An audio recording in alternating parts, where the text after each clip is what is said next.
Hello friends and welcome to another video from my series Quick Thoughts On, in which I always talk about different stories from the rich Star Trek universe. 30 years and way too many weeks ago, the next episode of Star Trek The Next Generation premiered. Its title was The Icarus Factor, and these are my honest opinions about it. There is a type of stories I don't like. Actually, there's more types of stories, but now I want to talk about one specific type. It's possible it has a proper name, but I'll call it fake drama. So, what are the typical signs of this fake drama? Well, let's take a main character, X. In the beginning of the story, X is his or her usual self. Then somebody close to person X arrives. It can be a relative, like a parent or a sibling or a former love interest or a long time not seen friend. Person X immediately starts to act hostile and usually acts completely out of character. Then, quote-unquote, emotions burst out. A lot of screaming or crying happens, and a lot of absolutely horrible things are done or at least said. Things which would in real life mean that the relationship is now damaged beyond repair, but nobody pays any consequences for this behavior, and then in the last act, or if it's a multi-part story, in the last episode, the problem between the two characters gets resolved like magic. Character X is not affected in any way in the long run, so in the end, all what we have seen was a story full of people screaming at each other or being awful to each other, and I always feel like I wasted an hour or even more of my life, and after this type of story I'm usually both bored and angry, which is probably the worst possible combination. I hate this type of stories. But I guess I am a minority, because people obviously love this type of stories. I mean, why else would Hollywood shoot them, right? Let's say, for example, the reboot of Battlestar Galactica. There are many people who say it's one of the best, or even the best, sci-fi show ever, and I absolutely hate it. It's also one of the reasons why I don't like Star Trek Discovery, because the characters, especially Michael Burnham, behave completely awfully and get constantly rewarded for it. Why am I starting with such a long intro? Well, I think that in this video I have to stress out even more that the opinions I share in this video about this episode are just my very subjective thoughts, and I wouldn't be surprised if there was somebody in the comment section who will write that this is his or her favorite episode from this season. As I always say, different people have different opinions, and that's absolutely okay if we can talk about them in a normal, civilized fashion. A typical Star Trek episode has usually an A plot and a B plot, which usually have something to do with each other. This episode has also a C plot, and these three plots are completely separate. They feel more like filler than actual story. The episode actually starts with the C plot, which is so pointless that I'm going to cover it all with just one sentence. They think something is wrong with their sensors, and it's not. The A plot and the B plot are connected, but not in any organic way. Their connection feels a lot like two completely different stories, glued together mechanically. The A-plot starts when Captain Picard tells to Commander Riker that he has been promoted to captain and that he has been given the command of his own ship. But it's a small science ship, which means that he has to choose between staying the second in command on an elite starship constantly going where no one has gone before, and being the captain of a starship stuck somewhere in the butt of the universe.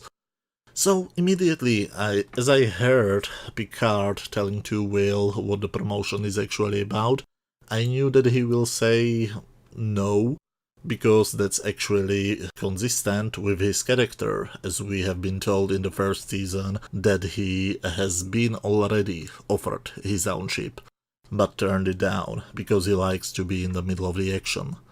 and doesn't really care if he's the captain or the first officer.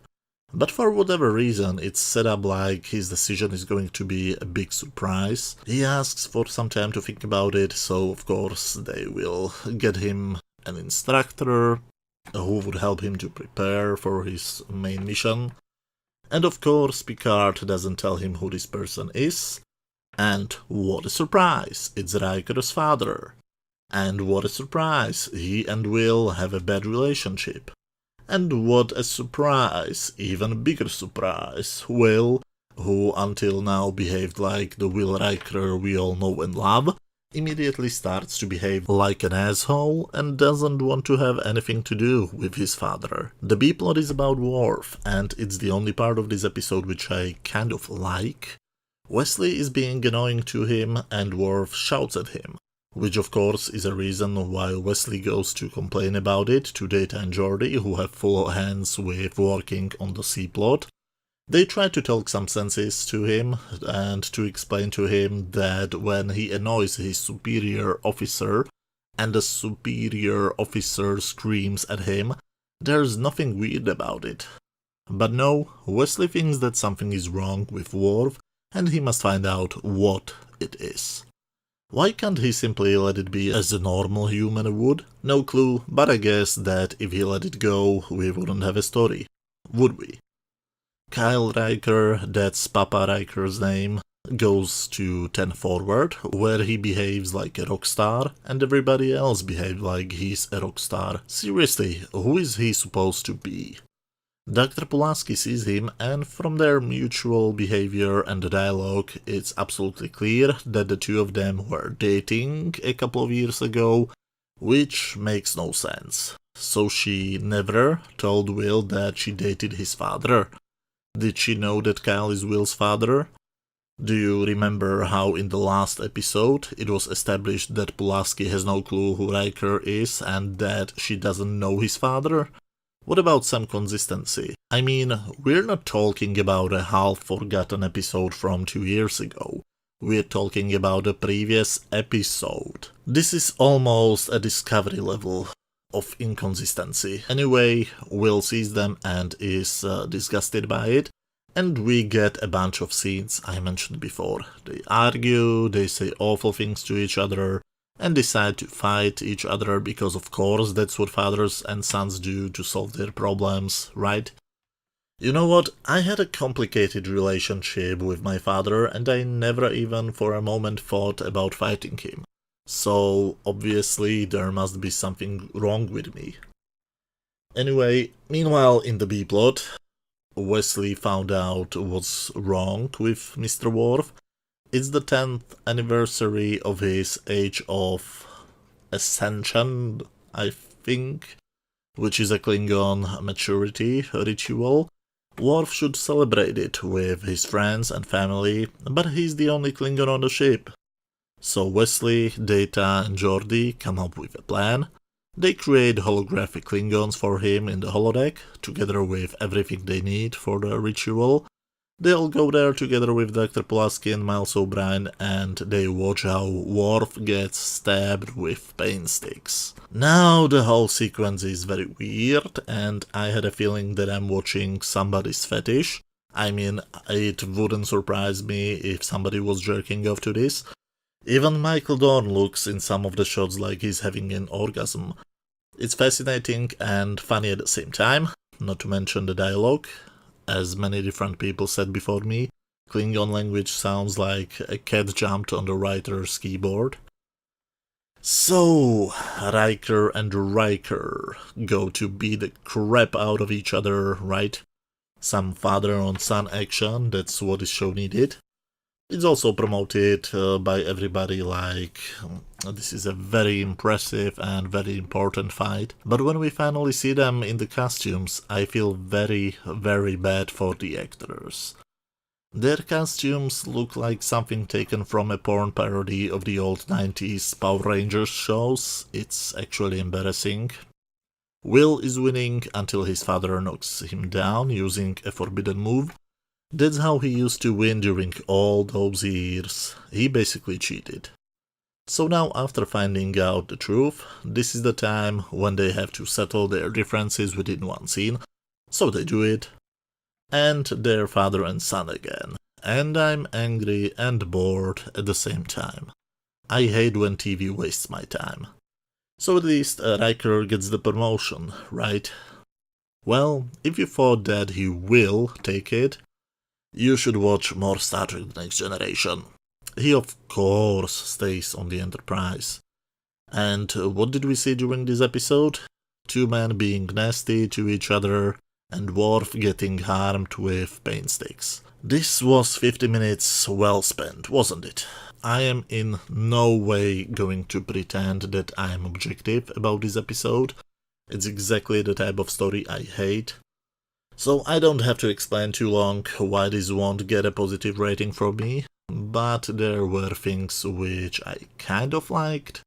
For example, the Worf storyline gives us some insight into Worf and the Klingon culture, so that's at least something. It's not much, and it's kind of stupid, but it's better than the A-plot.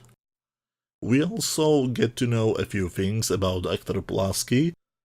Not that I wanted to know something more about Dr. Pulaski, but again, it's better than nothing.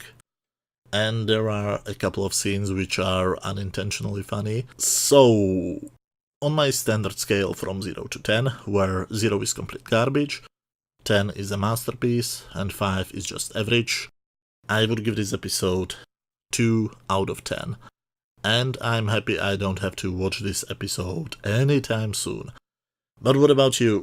Did you like this episode, hate it, or did you think it's just average? Please let me know down in the comment section. If you like this video, please hit that thumbs up button, and as usually, thank you very much for watching, and see you soon with my video about the next episode of Star Trek The Next Generation called Pen Pals.